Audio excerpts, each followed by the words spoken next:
আল্লাহ পাক বলছেন ওয়াল তাকুম মিনকুম উম্মাহ ইয়াদউনা ইলাল খায়র, তোমাদের মধ্যে একটা দল তৈরি হও যারা একটা কল্যাণ রাষ্ট্র, কল্যাণ সমাজ প্রতিষ্ঠা করার মানুষকে দাওয়াত দিবে। বাংলাদেশ জামাত ইসলামীর 4 দফা দাওয়াত, 3 দফা দাওয়াত। কয় দফা দাওয়াত? 3 দফা। একটা হলো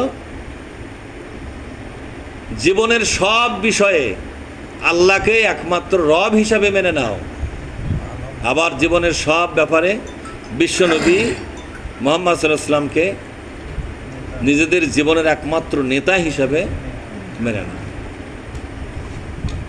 তাহলে আপনি যদি মুহাম্মদ সাল্লাল্লাহু আলাইহি ওয়াসাল্লামকে নেতা বলে মানেন, তাহলে আপনার রাজনীতির নেতা আরেকজন হবে না, একজনই থাকবে।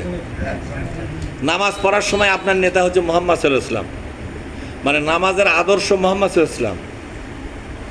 মুহাম্মদ যেভাবে নামাজ পড়েছেন সেভাবে আপনি নামাজ পড়বেন, তাই না? মুহাম্মদ সাল্লাল্লাহু আলাইহি ওয়াসাল্লাম যেভাবে হজ করেছেন আপনি সেভাবে হজ করবেন। মুহাম্মদ সাল্লাল্লাহু আলাইহি ওয়াসাল্লাম যেভাবে রোজা করেছেন আপনি সেভাবে রোজা করবেন। কথা কন না আপনারা? আরে ভাই চুপচাপ থাকলে হবে না তো। মুয়াজ্জিন সাহেব বলে আজানের সময় সিগড়ে ওঠেন, তো এখন সিগড়েছেন না কি জন্য?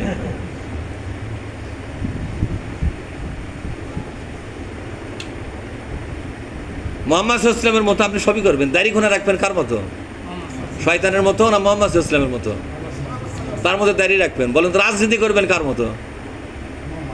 শেখ হাসিনার মতো না শেখ মুজিবের মতো? কার মতো রাজনীতি করবেন?